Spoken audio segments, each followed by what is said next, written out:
and welcome to jasonnewland.com and my plastic bottle of water that's just heckled me. So, my name's Jason Newland. This is Let Me Bore You to Sleep. Vinny's cuddled up next to me. It's very warm, aren't you, Vinny? He's all cuddled up. You cuddled up next to your daddy? Yes, you are. What was I gonna say? Please only listen when you can safely close your eyes. And this is... Well, I didn't get an opportunity to do a Trivia Tuesday. So this is going to be a Trivia Thursday. Ba, ba, ba. I thought I'd just... Why not? Why not indeed? I got the day off today, kind of. So I did already do a recording earlier on. But on this recording, I'm not even going to mention... I'm not going to mention any sausages or anything like that. I'm going to focus on the recording. Oh yes. So what I thought I would do is, as it's Trivia Thursday instead of Trivia Tuesday, I'm going to find a particularly weird subject, very obscure, as it were, and I'm going to focus on animals on trial. Animals on trial. Yeah, that's what I'm doing. Or could you feel that excitement and energy as I sung that? It was like I was on a big stage with guitars and drums and a big microphone and a glitzy suit. You know, obviously showed my midsection of muscles. Yeah. Oh. Actually, I've been having problems with my upper back muscles. And yesterday and today I did some bench presses, and it seems to have kind of helped.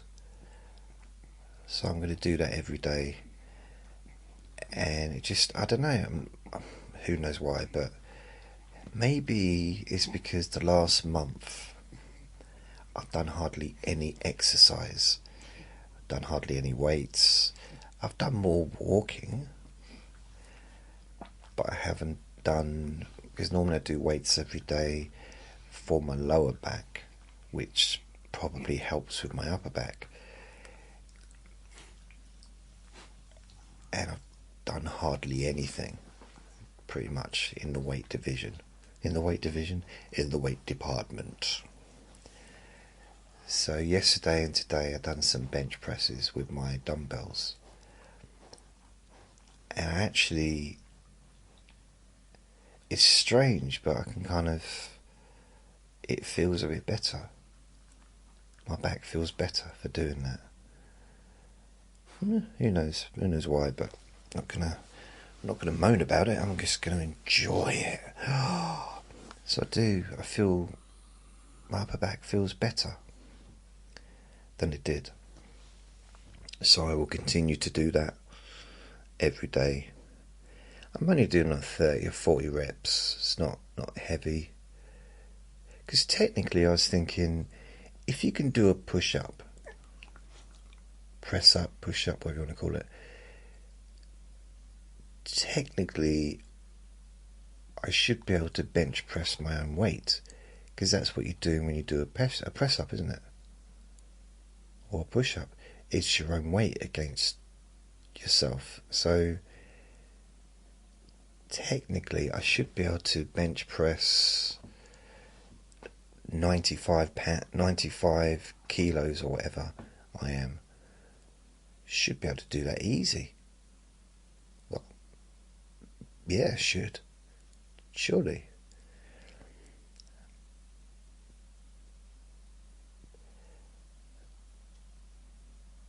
Yeah, so it's £200, 200 and something pounds, so I should be able to do that. That shouldn't be hard at all. So really, I suppose £300 technically I should be able to do. It's been years since I even bothered with a bench press, like as in a bench press machine. And I never really enjoyed doing the free weights bench presses in the gym, like in a proper gym. When I was younger, or at any age really, partly because when I was a kid, I'd do it, and I'd always choose to bench press machines if there was other people around. Even just doing curls, arm curls, it was a little bit. Just didn't feel comfortable doing it because there'd always be someone coming around pumping up the weights and putting on bigger weights than the ones I was using, showing off and stuff, or just they were stronger possibly as well, and I was never really into that. So I'd be in the gym on my own, doing my own little thing when I was like a kid, I don't know, 14, and all the tough kids from the year below or whatever would all be in there, and they'd all be like trying to outdo each other, and they'd all have bigger muscles than me, and generally be bigger than me because I was quite small for my age, very small for my age. And they didn't show me any disrespect, but it felt a little bit like, oh, okay. If I was standing there next to them doing only like 20% of the weights they were doing, that would make me look silly. Doing like an arm curl with a barbell, and then they come along and they'd like doing, I don't know what I would have been doing back then, £3 or something, I don't know, and they'd be coming and doing these big weights, and I'm like, okay, that was bad enough. But then as an adult, it seemed to be the only people that were doing free weights, which is just where you put the weights on the end of the bars rather than using the machines. The only people that seem to be doing the free weights are the huge people, the ones, the bodybuilders types. And I was always going to look really, really silly next to them. I mean, there was one bloke who was so big, this when I was like in my 20s, he was so big and muscular, I stood next to him and I disappeared. No one could see me. Because it was just, in comparison, I was invisible. I realised I'd fallen down a hole. But it was not the most enjoyable experience being around people like that. But then I went to a proper bodybuilding gym. Not on purpose. I mean, I didn't think it was a hairdresser's or kebab shop. I did notice a gym. But this was different because the other gyms I've been in have always been like public, general gyms. Even now, the ones where just anyone goes, maybe they're open 24 hours a day and you've got a little security key and stuff, and you still get the young lads sort of showing off their muscles and stuff like that, which is, that's what I would have done if I'd ever been able to. If I'd ever had the muscles to do that with. But then when I was in Stratford, I went into an actual bodybuilder's gym, and it was run by a former Mr. Universe, Wilf Sylvester.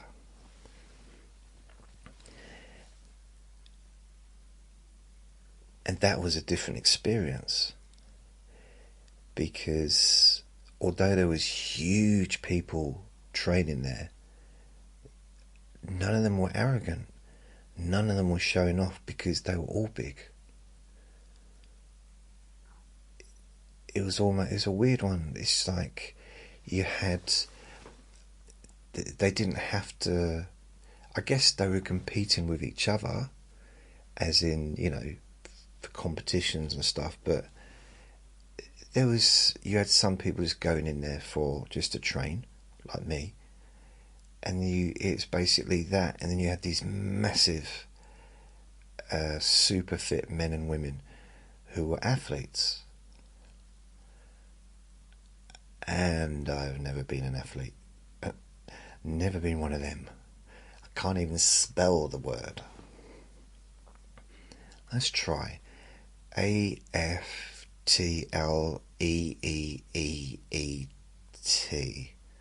Oh yeah, I can. But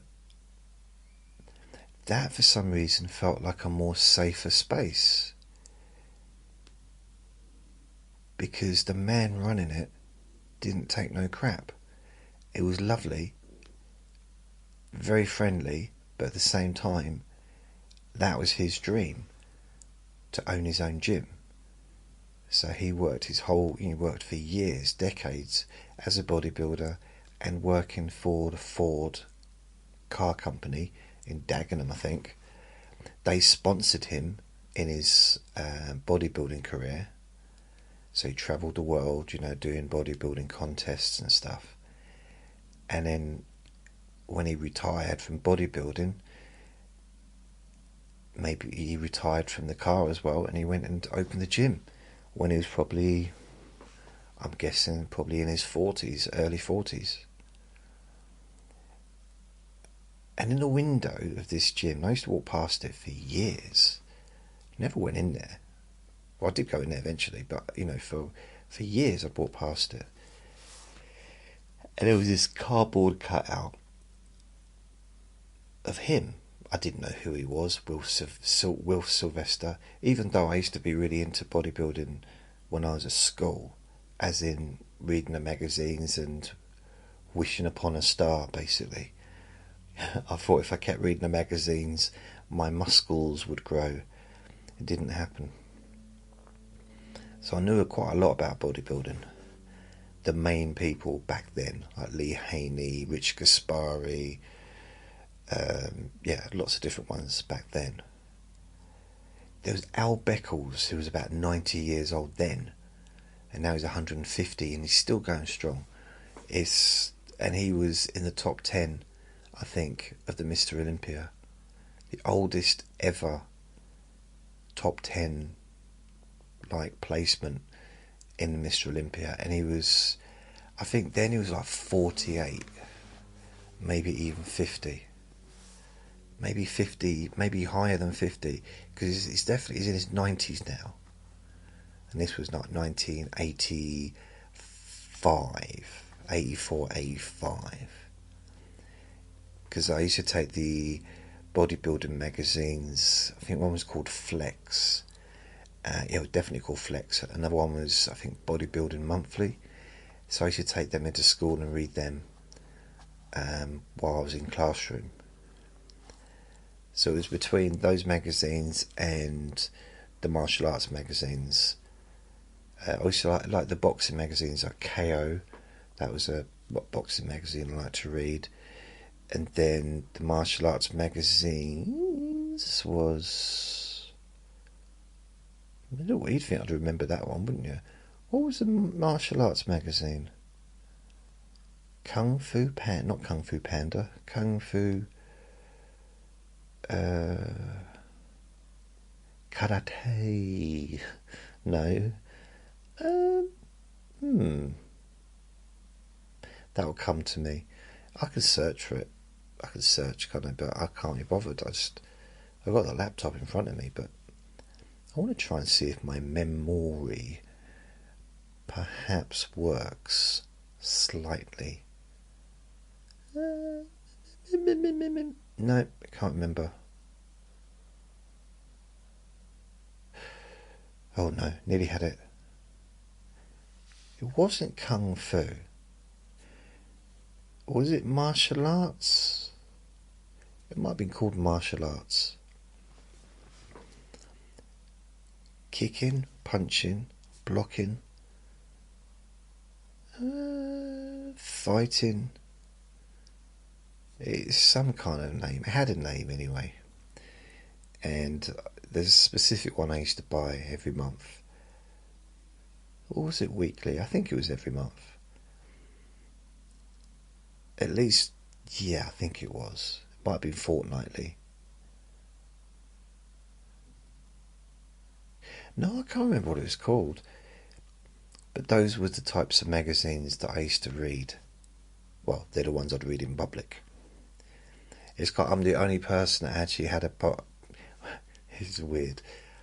I was a little bit embarrassed about reading bodybuilding magazines, so I'd have them. So when I was at school, because those desks that you can open up, and they're like wooden desks and they're open and you can put stuff inside. Don't know if you've ever seen those. That's like from decades ago. I'm not sure if they still exist. Well, I used to hide my magazines and read them with that up, or I'd put it on top, and I didn't want other people to know that I was reading bodybuilding magazines, so what I do is hide it inside a copy of Playboy, and it seemed to do the trick. Or Penthouse, whichever one whatever I managed to find in the bushes. When I say bushes, I mean like real. Okay, let's just move on.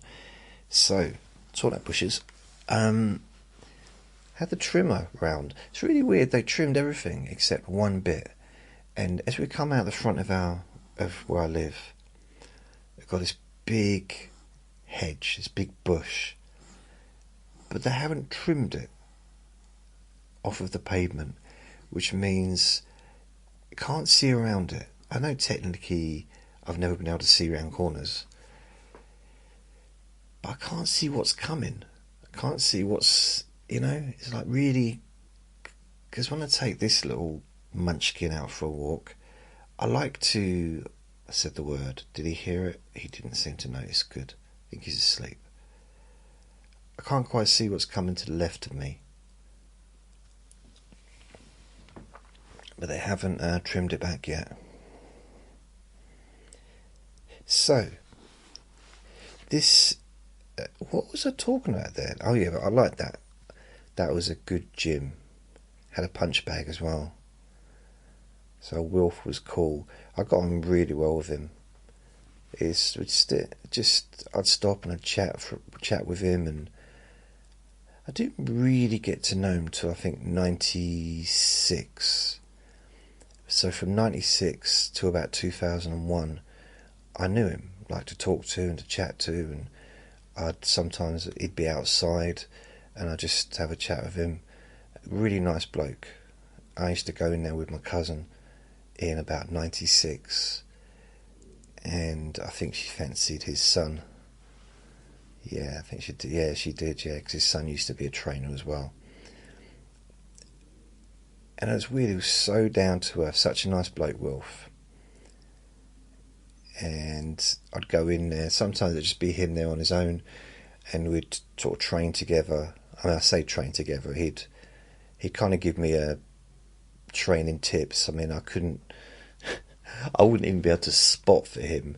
So if he was lifting free weights and he was doing a bench press, I'd be no good, So if he'd like, oh wait a minute, because if you don't know, spotting is basically you're there to help the person with the weights if it's too much, if they've done too much and you need help.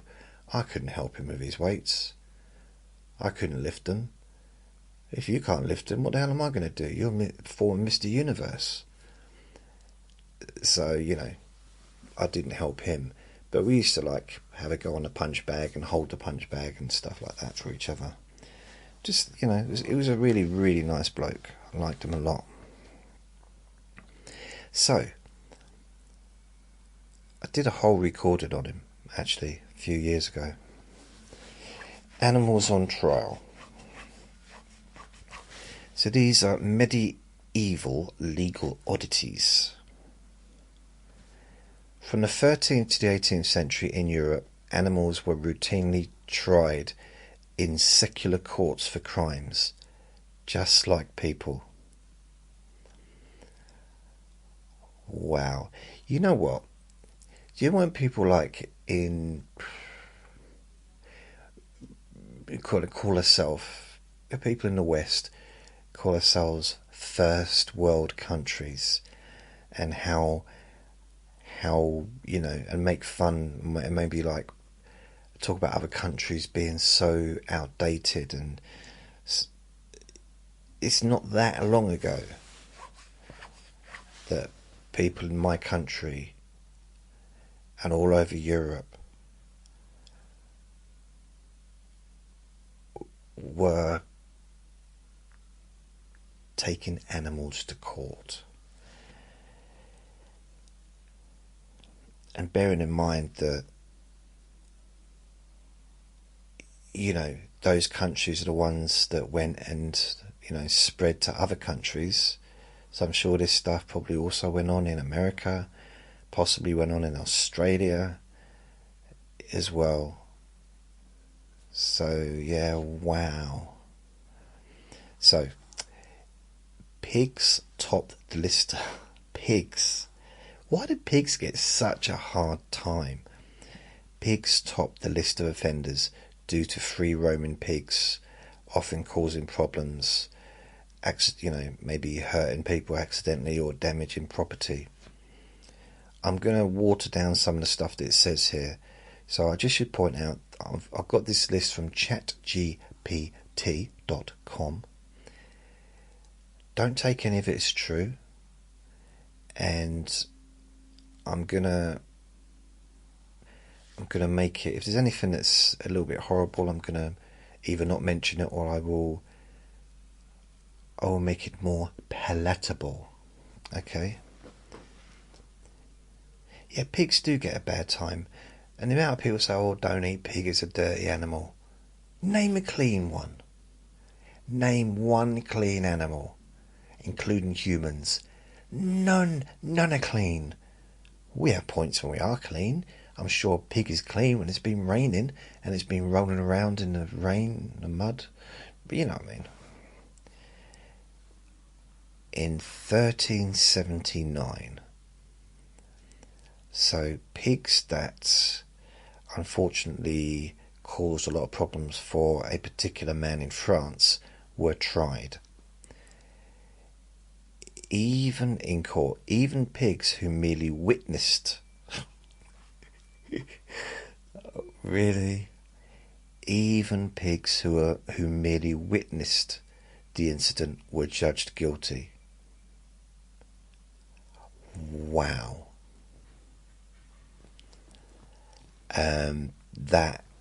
That's mind-blowing, isn't it?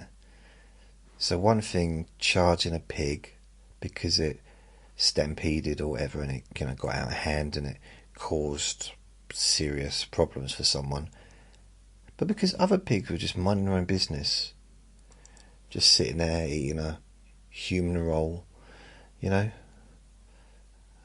human sandwich with some eggs, and they had nothing to do with it. They were just watching. So they're going to get in trouble as well. That doesn't seem fair.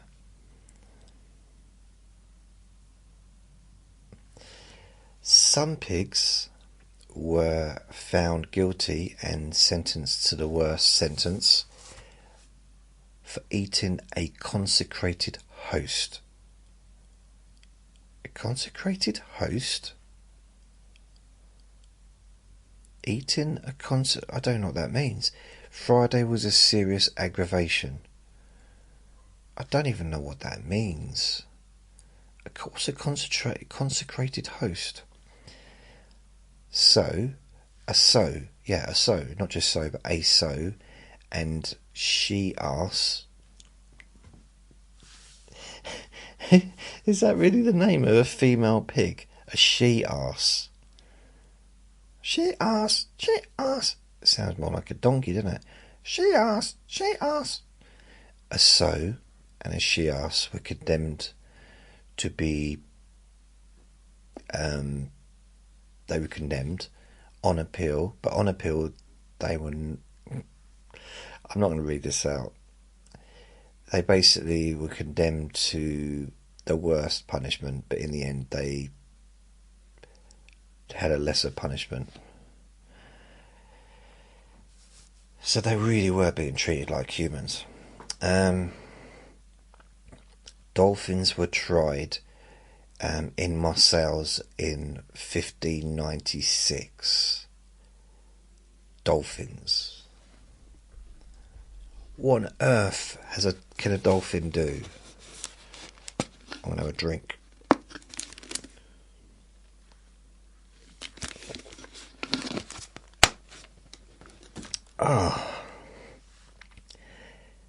A Swiss town's donated moose was believed demonic. Townspeople...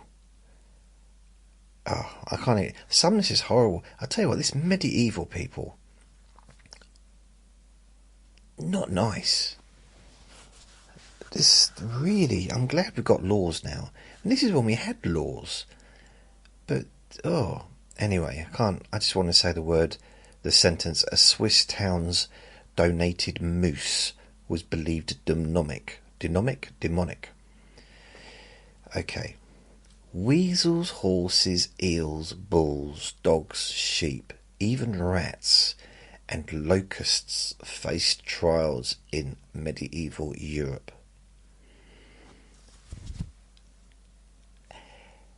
Even locusts.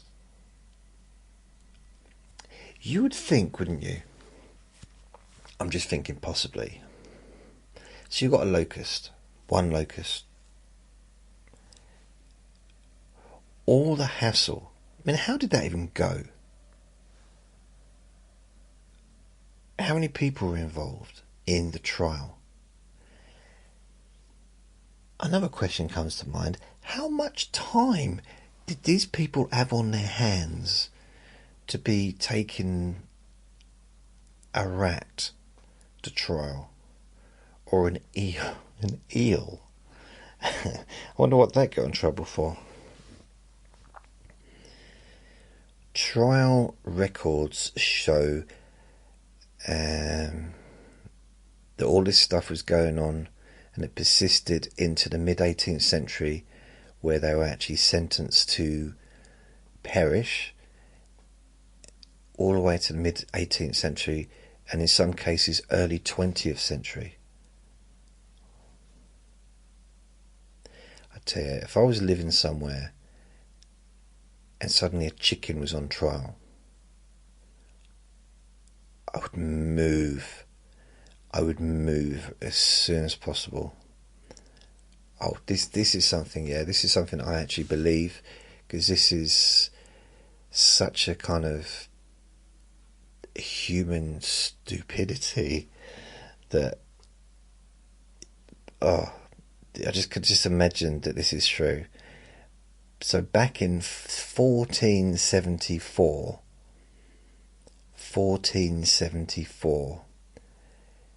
in Basel, a rooster was prosecuted for laying an extra large egg.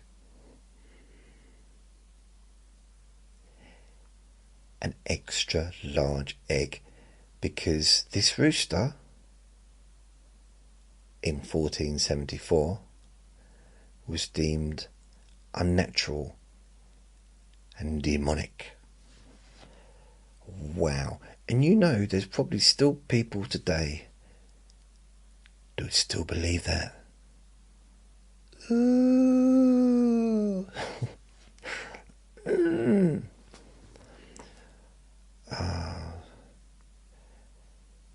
They're the ones that need to be up for court. They need to be in court being judged and being sentenced People that believe stuff like that. Wow. Not the rooster.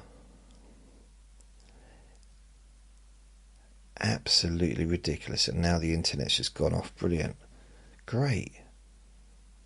Why has it gone off?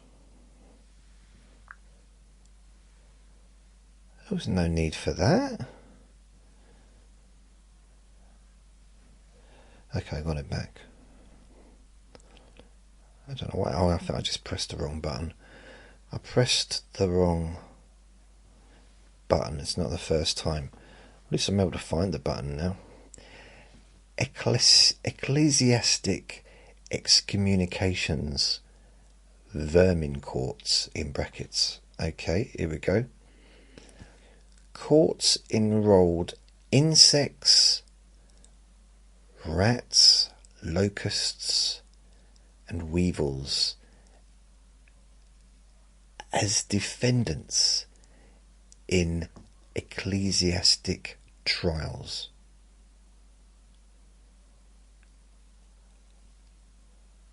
I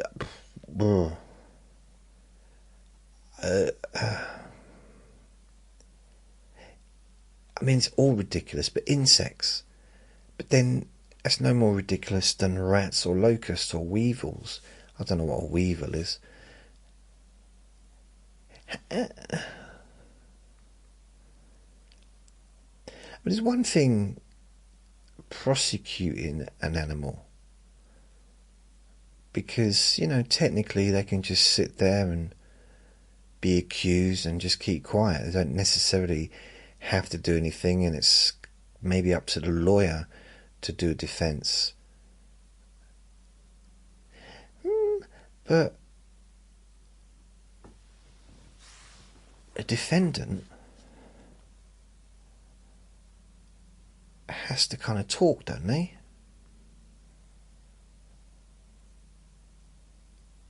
So how?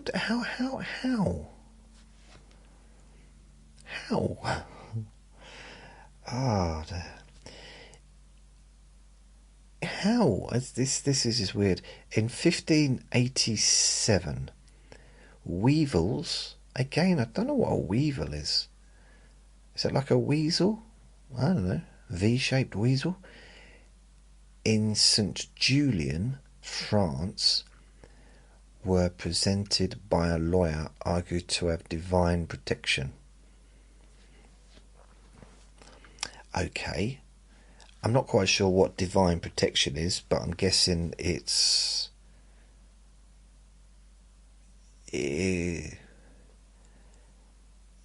quite a good thing to have, maybe. I mean, divine protection, it sounds like something that you'd quite want to have, isn't it? More powerful than a seatbelt, possibly. Oh, that's something in my eye. Oh, no, I haven't.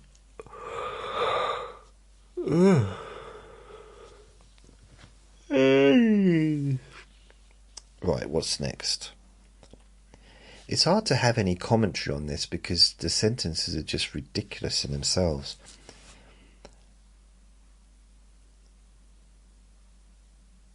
The judge ruled in absentia. Final verdict: lost to time, destroyed by rats or bugs. Okay. Excommunication, anathema, was used to banish pets rather than kill them. That's good. That's nice. So animals were excommunicated. I mean, that's just assuming that the rats and the bugs and the ants and all that stuff that were in the church were there to pray for the sermon, as opposed to maybe that's where they lived. Mind you, got to be pretty proud of yourself, and you be pretty popular if not just the humans turn up at your sermon, but all the animals flock in as well. It's the new Noah. Maybe. Court ordered locusts to depart a region Oh dear. Okay. Courts ordered locusts to depart a region by a certain date and time or face excommunication. How? What did they put up signs? They send a letter in the post, send an email. I mean, what? What? Maybe it was a Facebook group, Locusts Facebook group, and they just posted it on there. You've got to be out of here by this time, otherwise you're going to be excommunicated. I didn't think that. I didn't think that religions back in them days believed that insects got to go to heaven anyway. Maybe I'm wrong. In 1545, public prayers were held to coerce weevils away. Miraculously, the infestation ended. It just shows you that it works, doesn't it? So stop mocking it. Stop mocking all these.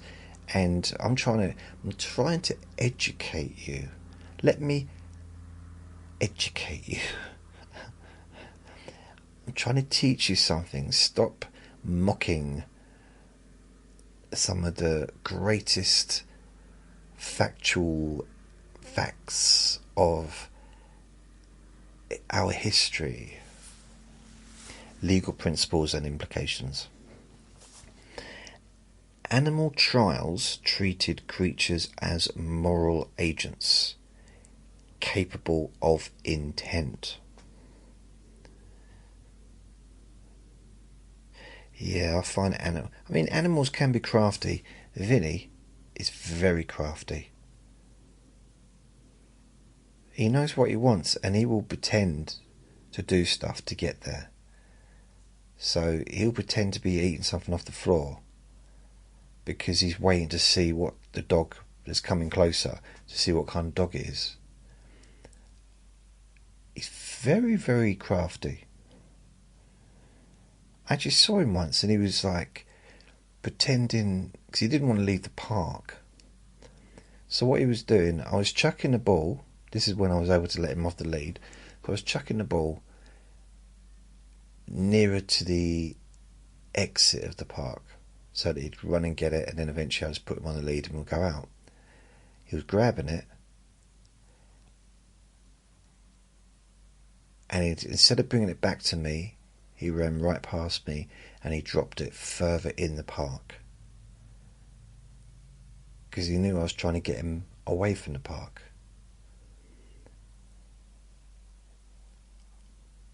I've literally seen him, right? I've chucked food on the floor for him to try and find. And what he does is, once he's found it, he chews it and he looks up at me for the next one. On this particular occasion, I could see where it went, but he didn't see where it went, and he couldn't find it. He ran in a completely different direction. He pretended to eat a treat and then looked at me ready for the next one. He hadn't eaten anything. He just pretended. And I could see the treat. I could see the treat on the floor, and I could also see all the grass was short. I don't know how he missed it, to be fair, but there was nothing there. He was just pretending to eat it because he couldn't be bothered to search for the other one. Devious. Judges and clergy genuinely applied human justice to animals. Not all satire or folklore. Wow.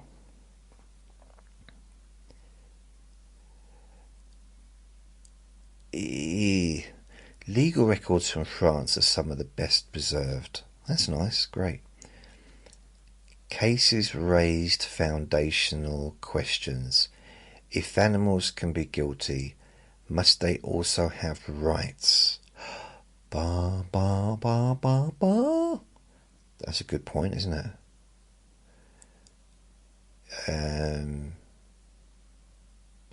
Yeah, if someone must abide by the law, then surely they must be part of society. So you'd think they'd have equal rights to society like everyone else in it. Trials blurred lines between superstition, theology, and secular law. It's the thing is, theology, religion, belief systems, a lot of it comes from superstition anyway. So, believing in something that you can't prove and believing in it, that's almost kind of, isn't that the meaning of superstition? So, I don't know.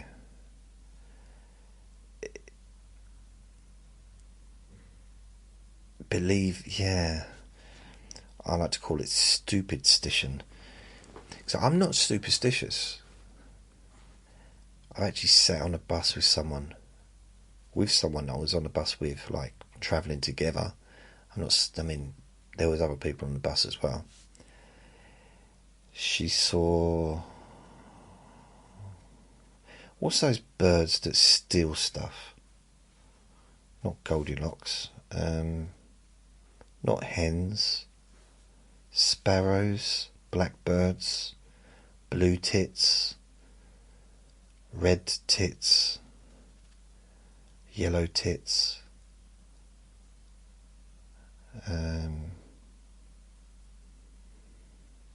big, what was it called? What are they called? The ones not wrens, not falcons, sparrows. Those birds that you suppose. Anyway, she saw these two birds together and she got up and she saluted out of the window. We was on a bus and she stood up, faced towards the window to where these two birds were, and she saluted.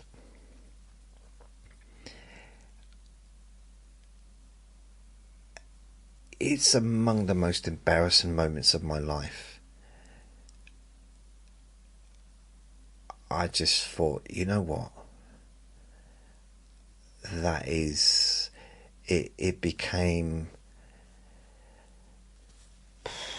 a passion of mine to not have any superstitions after that, because it was ridiculous.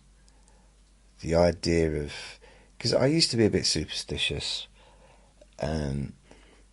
mainly because my life was so rubbish at a time when I was like a kid, when I was like a late teenager, 16 or whatever, and then people would say, well, don't walk on the cracks on the floor, on the ground, the cracks in the pavement or the concrete, because that's bad luck or whatever. And I thought, well, I don't want any worse luck than what's happening already, so I would try to avoid it.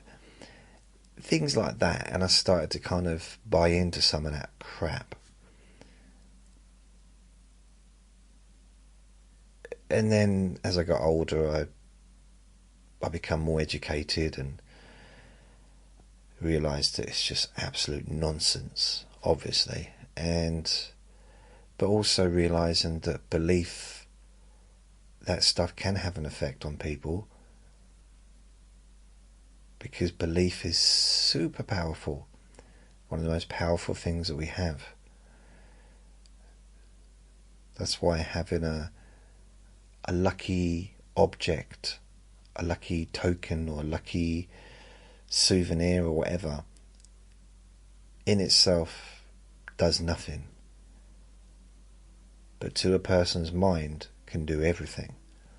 So if a person really believes that by having that lucky, I don't know, lucky condom in their pocket, lucky used condom in their pocket, they might actually, or hanging off their ear, it might help them with their university exam, or it might give them more confidence on a first date.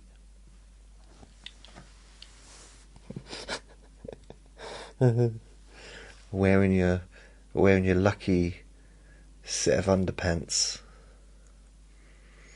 the ones that you've been wearing for 35 years. Why don't you wash them? No, that'd wash out the luck. The luck's in the dirt. If they're so lucky, how come you never ever get a second date? Don't want to talk about it. So it's weird though, isn't it? You know when you got like a really, really, you got a lucky thing. I remember I had this. What did I have? I had this lucky little mouse. It was a wooden mouse, and I had it. And it had a little tail. It was wooden, and that was my lucky charm. And I'd go on dates, and I was telling people, like my friends, that's my lucky charm. And I'd take it on all my dates, and they said, "Well, how come no one wants to see you again afterwards?" And I said, "Don't know."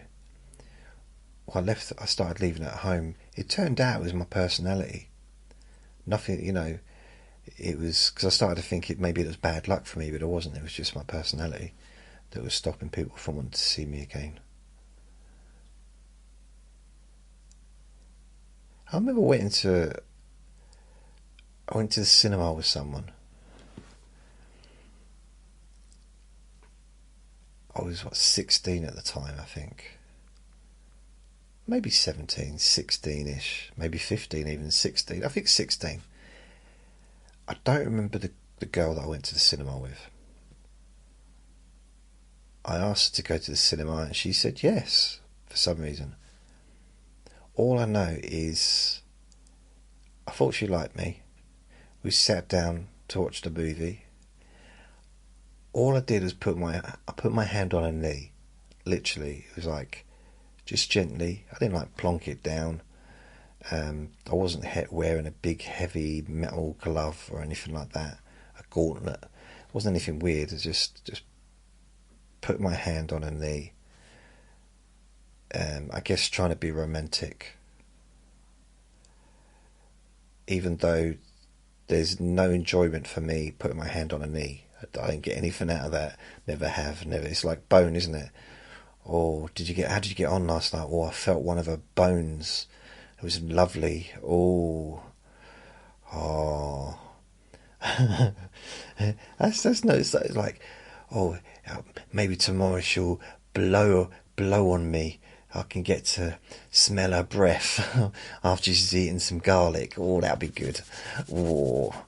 No, it's like it was a bone, a knee's not a... I suppose some people like knees, but it is just a bit of gristle, isn't it, ultimately? It's nothing... Ugh. I've never looked at a knee and thought, oh, yeah, oh, never happened. Oh, I can't concentrate on anything. There's a knee, cover your knee up, I can't concentrate. Yeah, well, that was the end of my paramedic career. But hey, it's good to find out in training, isn't it? That I had a thing for knees. No, I don't. I didn't know how to act back then. I didn't know what to do. I didn't know what the correct way to be on a first date was. I was a teenager, and there was no training for that stuff. No training whatsoever, and it's guesswork. I guess it still is. I mean, I haven't had a date for a long time. Long time. So long that I cannot remember the last time I went on a date. Yes, I can. The last time I went on a date, or I actually went somewhere. There's a date, it doesn't have to mean going somewhere, does it? So, I had a friend come round here once, and that wasn't really a date, was it? Someone that I kind of knew a bit. I did have a date with someone that spent all week talking to her on the phone, and she's someone that I'd known for a while, and she was talking about having babies, and we were talking about building a life together, which is kind of weird. I don't know. It felt like things were going quite well, and then I go around to see her on Sunday, and it was almost like it was a different person. It was like there was nothing there. There was no, like, she wasn't human. It's weird. Not in a bad way. There's no good way to say that, is there? But it seemed like she was, like there was nothing there inside. She looked the same, but a little bit like,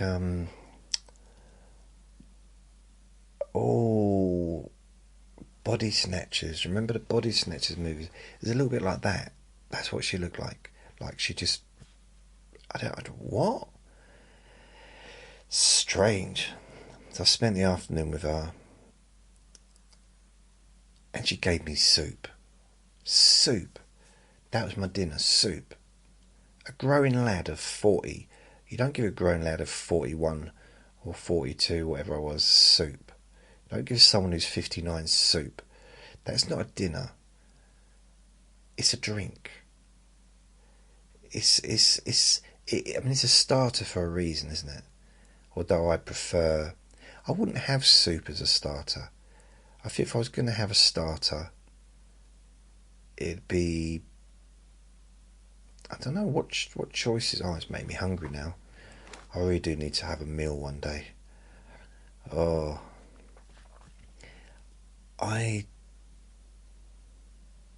what would be a good starter? I took Uncle Sausage's my tomato ketchup yesterday, and now I've got no tomato ketchup. Damn him. Damn it. Yeah, so, and there was at one point, and I'm just sitting there with her in her flat, this lady that I thought there was something going on between us, and it was flat. Like the energy was like no energy there. There was a bit of energy, but not from her side. And I didn't know what to do. It was just really weird.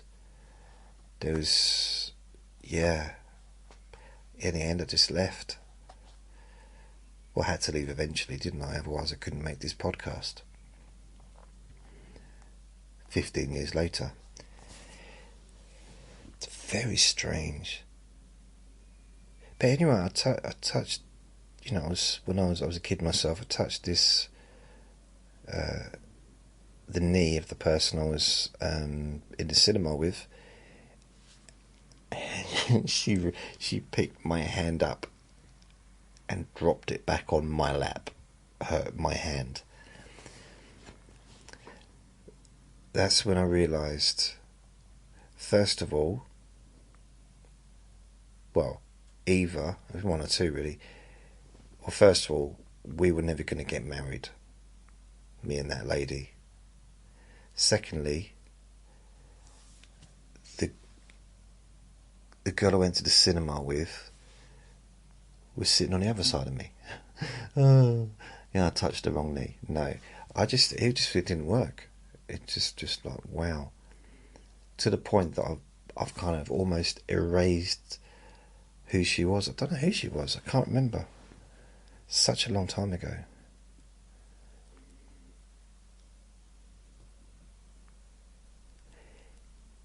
What was I talking about? Oh, really bad dates. I don't know why.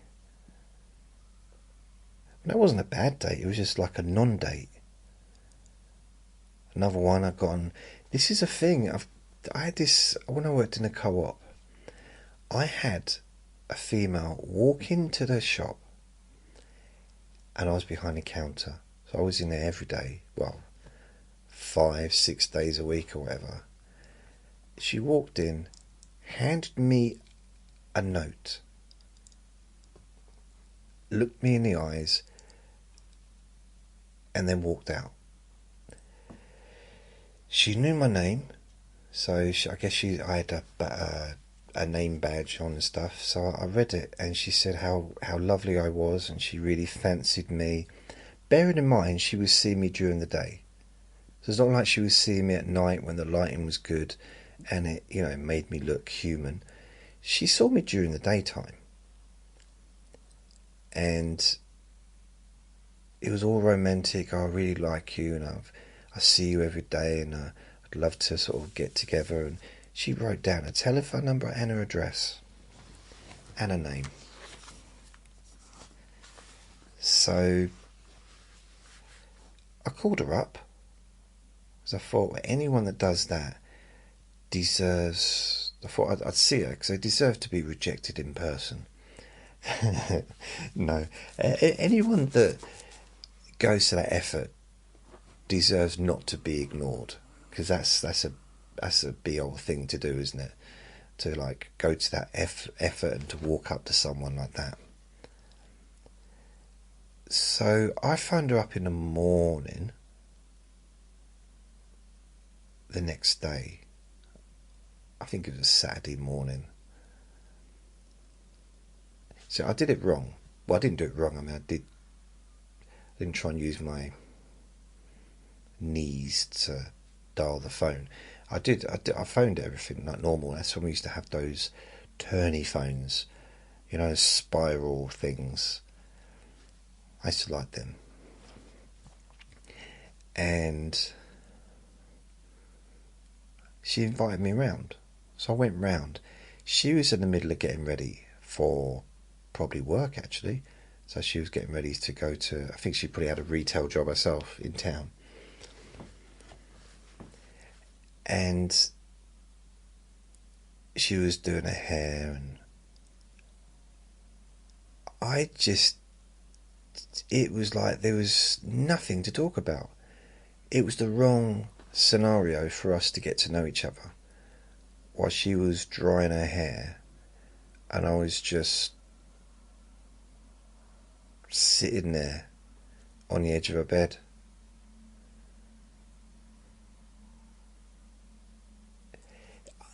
Honestly, it was so awkward that in the end I just said see ya, and I literally said bye, and I never saw her again. She never came back in the supermarket. I never saw her again.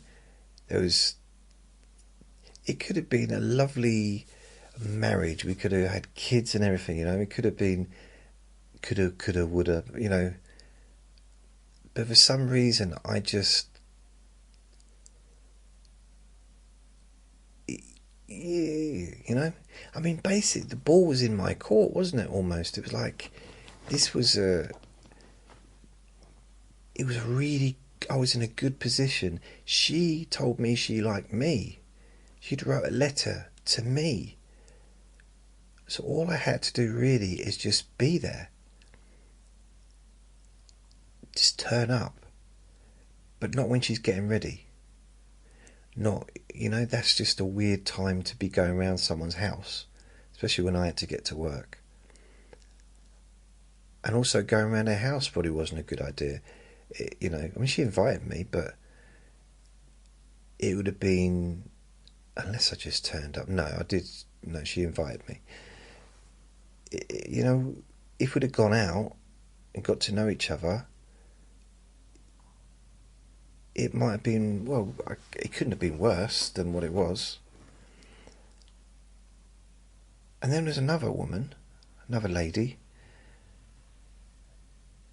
I asked her out. She worked in an in a travel agency. I asked her out in front of all her friends, her colleagues.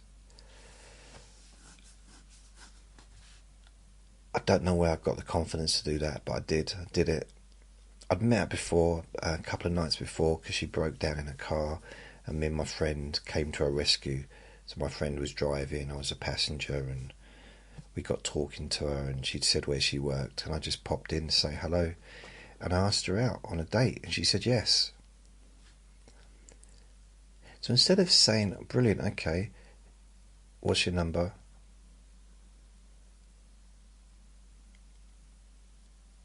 And then leaving, which is what I should have done. I should have just left. No, that's not what I did. I settled in for the afternoon,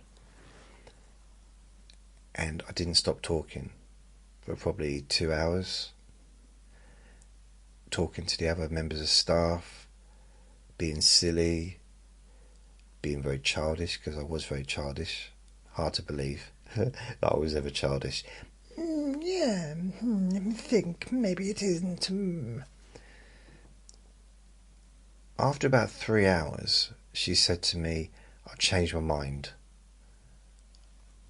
Because we were just going to go to the cinema. That's all it was. She changed her mind.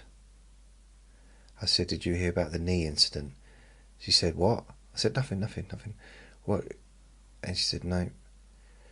And that was it. Done. Not good. So basically, I did what is known in the sales world as overselling. So in the sales, I've read so many sales books over the years. Not anymore, but back in the 90s and the 2000s. And there's a thing, like when you get a sale, that's your job done. Get the sale, process the sale. Stop trying to sell. You don't need to sell anything. You don't need to sell. I mean, you can still be positive about it and but you don't need to sell once you've sold.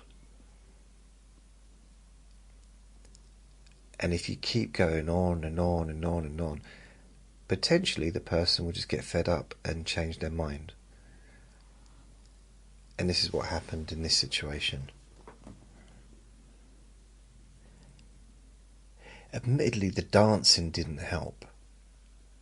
And the bagpipes, I don't think they helped. I mean, you could say, why did I have bagpipes on me? But I'm saying, I always had this kind of idea that this mentality of being prepared. You never know when you're going to need bagpipes, or skis, or a water pistol. You don't know what's going to be useful in any given situation. As it turned out, none of those things were useful in this particular situation, and haven't been particularly useful in any situation involving asking someone out for a date. Although I haven't asked anyone out for a date since 15 years, really. Pretty much. Not really, because I've met a couple of people and it just kind of progressed from there. But I've never gone up to someone. There was someone I did ask out and she said no. This is ironic. So there was someone I really felt I liked in the Buddhist centre, and we got on really well, and I felt a real connection with her. So I asked her out. Basically, she said, "Oh, I've got a boyfriend." I said, "Oh, you can bring him along if you like." She laughed.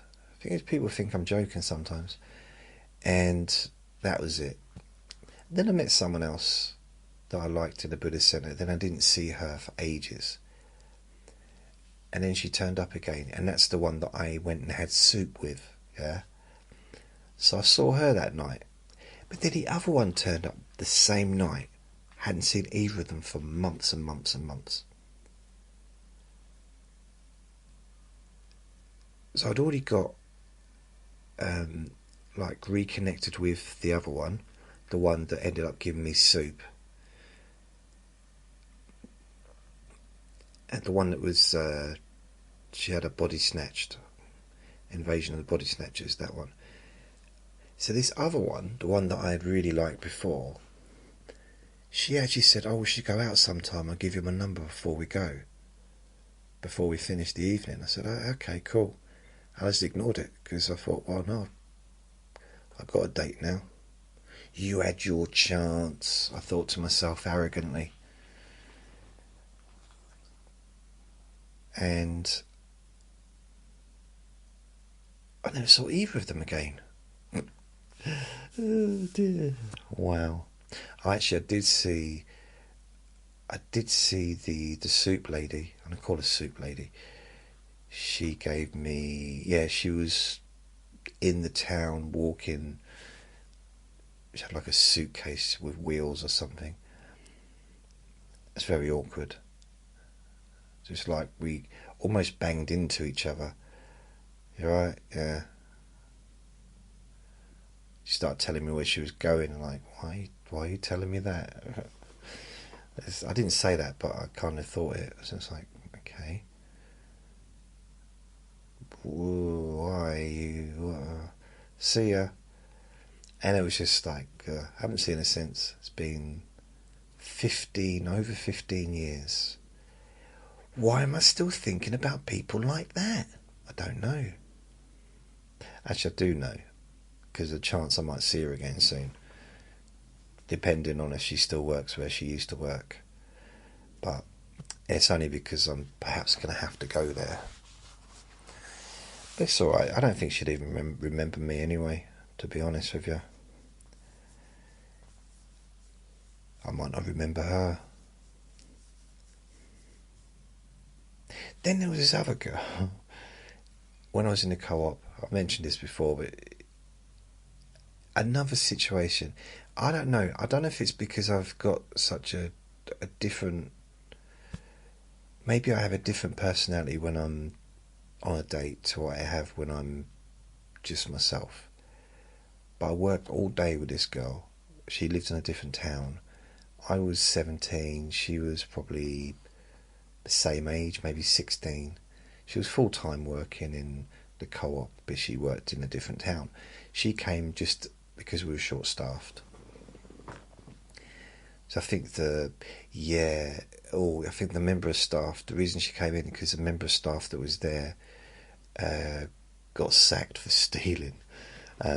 She got caught by the undercover police. She was the manager, so she got sacked. So they needed someone else to come in and just look after the tills and stuff. And there was 2 tills, or was it 3 tills? I can't remember. Anyway, me and her got on really well. Like, really well. And she was perfect for me in so many ways. Like, she was funny, she laughed at my silly jokes, I fancied her, and I'm sure she was besotted with me. Why wouldn't she be? And she was sitting quite close to me, so my smell didn't put her off. So that's, there's a lot of bonuses there. And I didn't hold in any farts, still let them go. So, and we arranged to see each other. Gave me an address, a telephone number, and planned for me to go round hers the next day. So this was on a Saturday, and I went round hers on a Sunday. In fact, we might have even spent 2 days together, Friday and Saturday, like at work.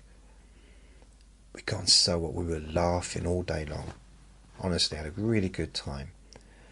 So I go round her house. The idea is to go out somewhere.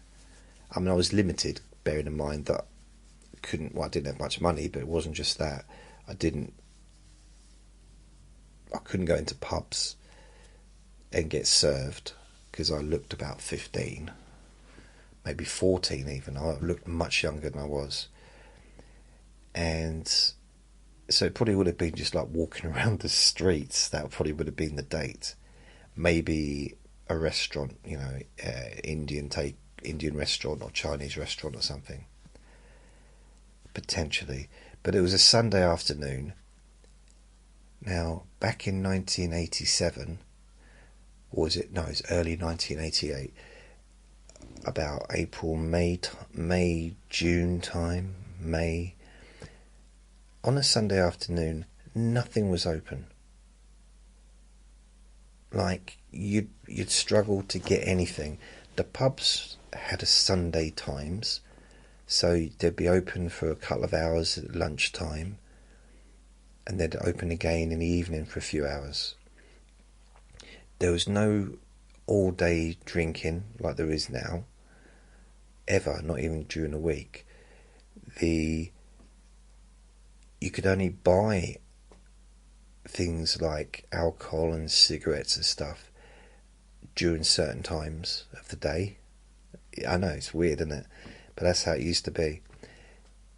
On a Sunday, the only shops that really opened, no supermarkets did, the only shops that opened back then, where I lived anyway, I'm sure it's different in London, but where I lived at the time, it was the newsagents would open in the morning to sell the newspapers, the Sunday newspapers, and maybe there might be a couple of you might get some tourist stuff is open on the seafront, so cafes and stuff, they'd be allowed to be open on a Sunday because it's touristy, isn't it?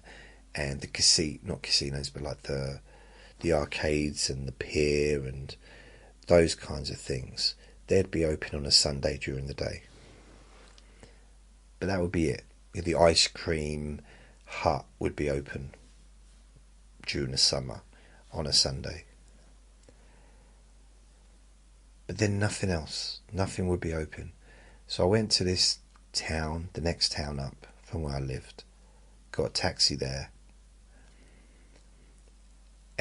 or maybe I got a train and I got a taxi to our house from the train, possibly. But there was nothing to do. But we didn't even get that far, because I was thinking maybe go to the cinema in the evening, because the cinemas were open in the evening, I'm pretty sure, on a Sunday. I think they were, but I might be wrong, I don't know. Anyway, I went to her house, knocked on the door, went in, and I genuinely had no expectations of anything nice happening. I just wanted to spend some time with her because I liked her, and we had such a good time at work, laughing all day, you know. That was all it was, just to have some fun, and because I enjoyed her company. So I get there, and she's not alone. She's got a friend with her, which is maybe she wanted to have someone there with her, because, you know, maybe for whatever reasons, which is fair enough. But this friend was awful, because all she did was flirt with me. Now, I know I said the word awful. In any other situation, I would not have wouldn't be bothered by that. The fact that she was flirting with me and she was pop clocking, as they say, me. She really got in the way, and she started sitting on my lap. And because I didn't know what to do in that situation, I didn't want to sort of be horrible to her, didn't want to be verbally rude, I didn't want to physically push her off, so I did kind of push her off, but it was kind of a weird one, isn't it? It's like at the time, I just didn't know what to do. But the girl that I was visiting, it was her house, she was very, very annoyed with me. Not with her friend, but with me.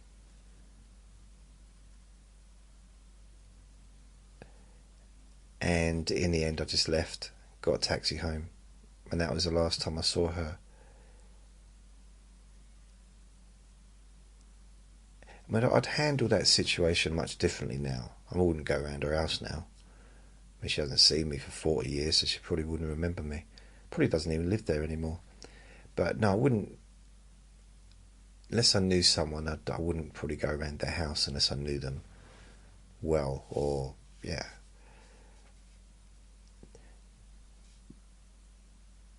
But I think technically go around someone's house on a first date, maybe it's not a good idea.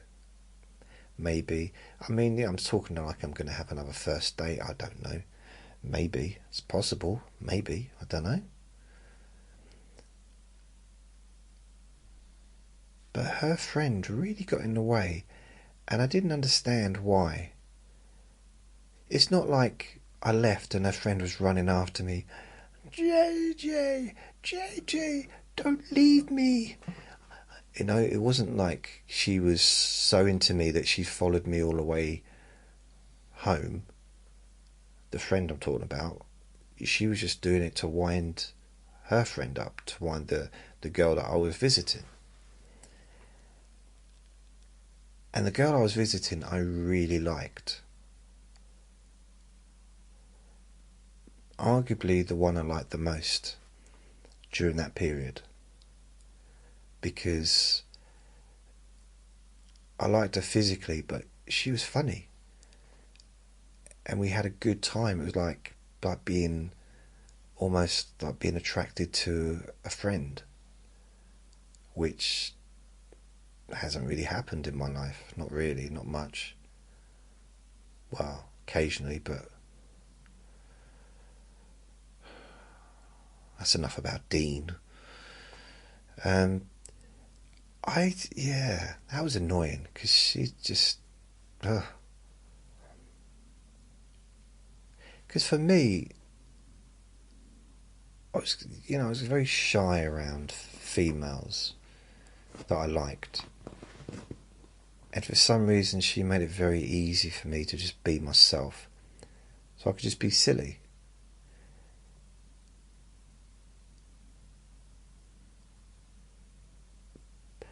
But I guess we were both different because she was at home, she was in a different environment. I was well out of my comfort zone because I was in someone else's house and in a different town. And I remember saying to me, she said, what's all this got to do with animals being on trial? I said, what do you mean? She said, well, you're supposed to be taught about animals being on trial. You only got up to number 22 on the list of 100, and you started talking about girlfriends and ex-girlfriends that didn't end up being girlfriends, which basically has got nothing to do with animals being on trial. How did you manage to move from one subject to another without even noticing you'd done it? And I answered, well, the fact that I'm mentioning it means that I have noticed, doesn't it? And she said, no, I mentioned it, you didn't mention it. I said, yeah, but anything that you mention is me mentioning it, isn't it? Because it's me, I'm the one doing the talking. She said, oh, I suppose. I said, no suppose about it. It's true. And she got sulky. And now tell me, is this a weird thing, right? Oh, you know the soup lady? I'm going to call her Mrs. Soup.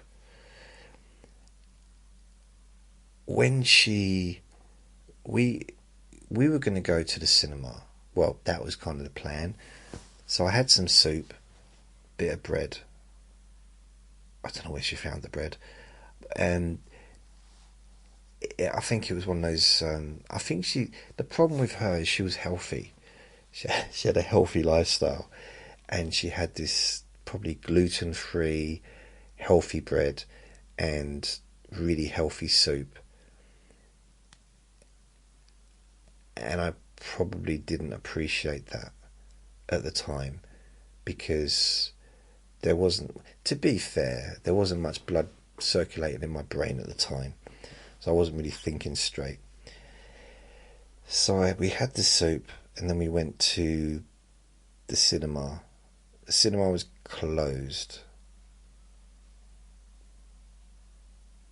Yeah, there was something going on with the cinema. If it was closed for the day, or the next movie wasn't for 3 hours, so we just left. And she said, oh, I've got to get myself a plug. And I thought, well, things are looking up. And I said, I asked her a few questions. She said, no, not that kind of plug. It's like an electric plug for the lamp. I said, oh, okay. And she said, I can't believe you just asked me that. I said, well, I didn't know. And I think things might have gone downhill from there. I'm not sure. I might not have been the right questions to ask her. And considering we was on a bus as well. So we go down this hill, we walk to the electric shop, and we decide we're going to go and get a film from Blockbusters as well. That's when Blockbusters was still alive. And we got the Karate Kid. Still haven't watched it. This is the new version.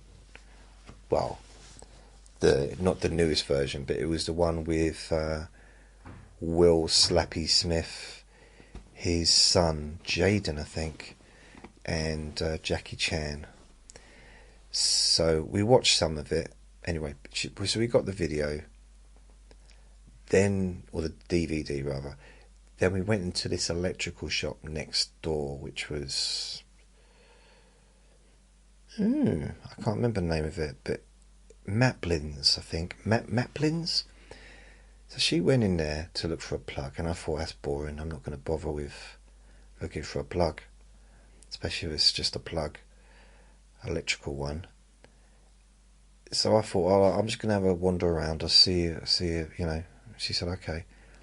I went to look at the microphones just to see what they got in there. Because occasionally I used to get stuff from there to try and improve the quality of the recordings. I don't know why that's funny. I never seem to manage to do very well with the quality, but it's better now anyway. So, I get a phone call. My phone rings. So I answer the phone and it says, "Where are you?" That's the first thing I heard. So what do you mean, where am I? I'm here. I said, "Who is this?" He said, "It's Soup Lady." I can't remember her name. I said, "Okay." She said, "Where were you?" I said, "I'm here. I'm walking up the hill." She said, "What?" And I realised I'd left the shop without her. I'd forgot I was with her. So I'd looked at the microphones, nothing there. I just walked out of the shop and started walking home. Completely forgot I was with her, and she was the other side of the shop looking for plugs and probably queued up to pay for it. And then she finishes and she's looking for me. So 10 minutes later, she's like, "Where's the bloke that I came in here with?"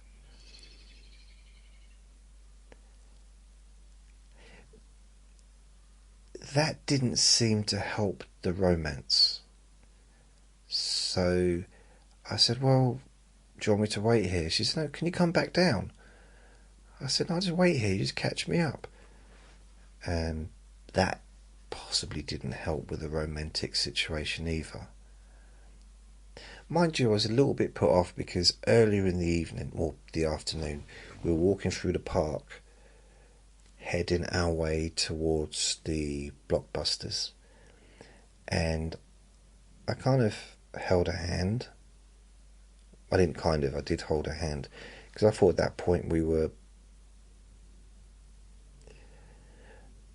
not married, but I thought maybe, because of all the conversation previously during the week building up to this and talking about having babies together and getting married and, stuff like that, every night for the whole week leading up to the Sunday, including the previous Saturday evening. So just like 15 hours ago, we were being all soppy on the phone. And I know she slopped me up. She served me some sloppy soup and a bit of bread, which I don't know where that came from. And I was like, okay, maybe that's what she eats. And as I said, she was healthy, so that was probably something that she would have for food. You class that as food. No sausages, no cakes, no chocolate. I don't know what's wrong with her, but hey, everyone's different, aren't they? So I'm thinking, well, we still decided to go and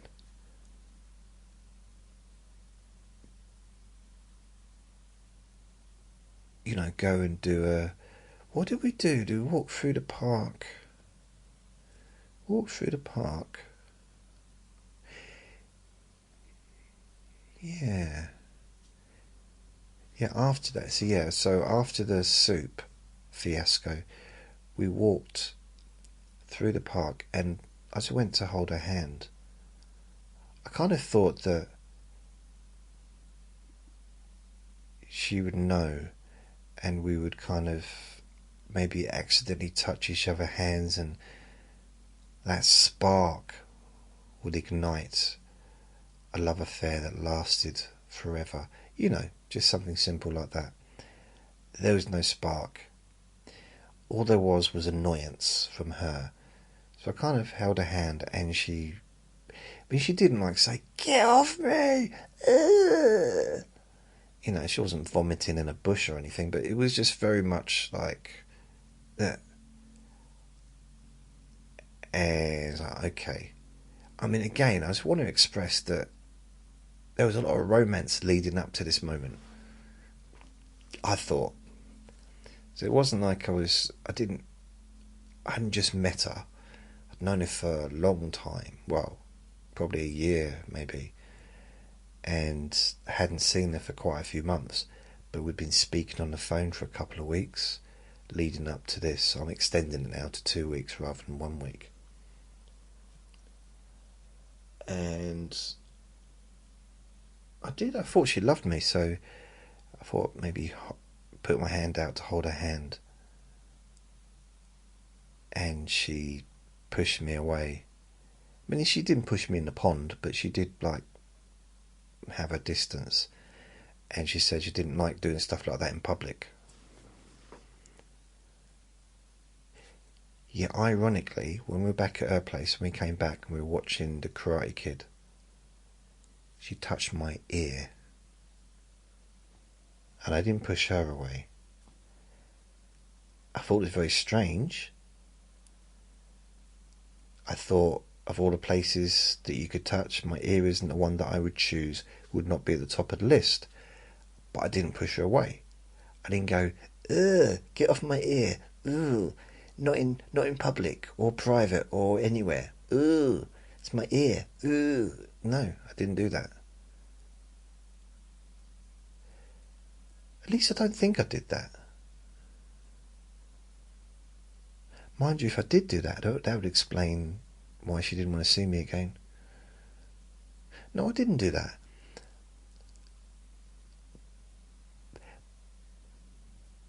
But I realised there was nothing there. She was playing with my ear, and I thought, I'm not a toy, I mean, firstly, I'm not a toy to play with, and I'm not a toy that you can just switch on and off. I...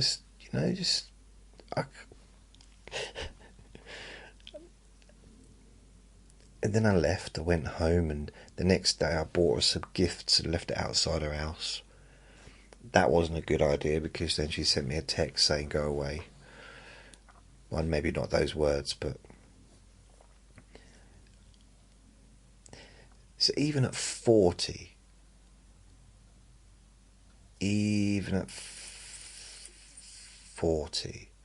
yeah, I was 40 at this point, I did not have the first idea how to deal with relationships. Now, I'm 50, nearly 55. In 5 weeks, I'll be 55. Vinny's snoring. And weird. Like, okay, I still don't really know. I wouldn't know what to do on a date now.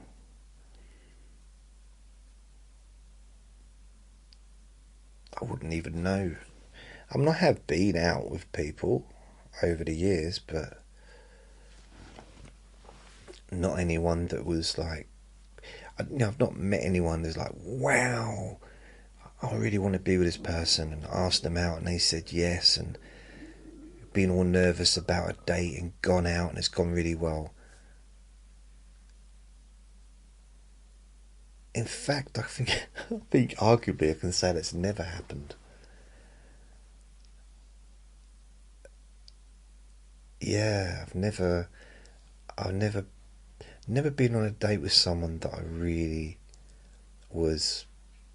I've dated people that I got on with and went on dates with them, but I never had that. I've never asked anyone out really that I really liked, or maybe a couple of times. Not that I didn't like the people I was dating, but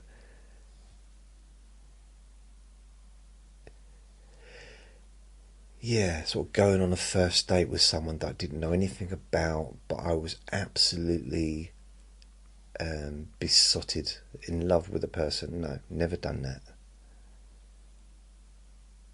No. I've got to like people a bit more over time. I think that's, and they do, yeah.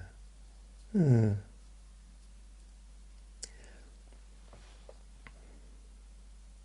So if I had my time over again, I've been thinking about stuff like that lately. It's like, okay, what would I do different? And I think back to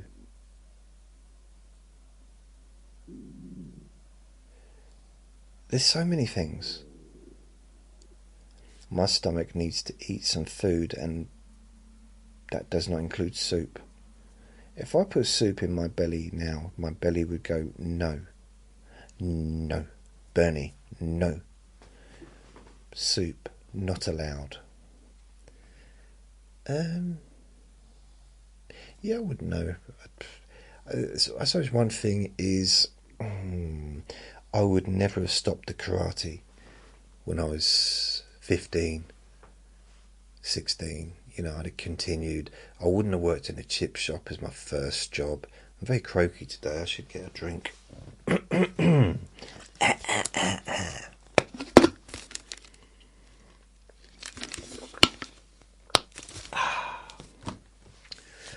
Oh, so smooth and silky again.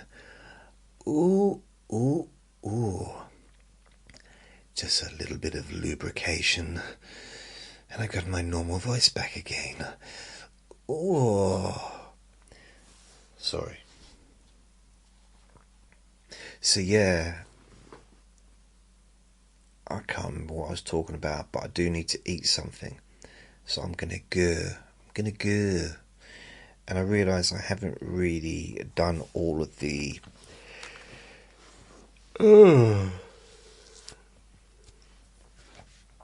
what's the names? What is it? What am I doing? Q&A Thursday. I've not done all of them, but I might go through some of them again another time. See if I can find some weird ones. Okay, let's have a look.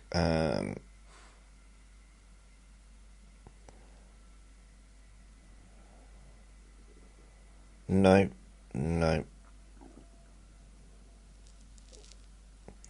Oh, apparently one lawyer refused to take on a case for a rooster. Refused to represent a rooster. I think I've heard roosters are a bit of a pain.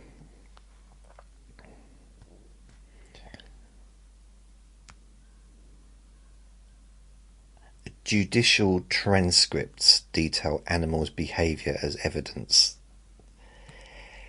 Wow. Okay.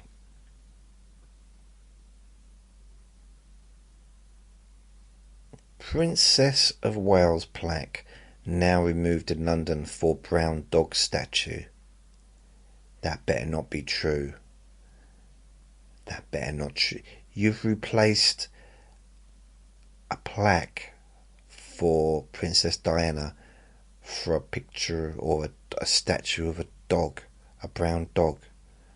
Now, I don't know enough about this, but that sounds...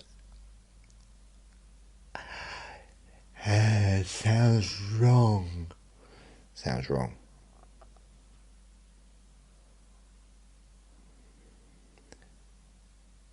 Ah.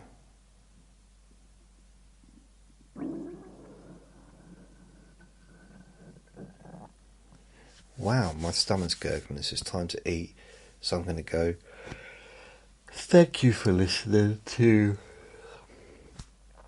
my super exciting discourse on humanities and such and such. So thank you for listening. Remember to be kind to yourself, because you do deserve to be happy. And be gentle with yourself. You deserve to feel safe. Lots of love. Bye.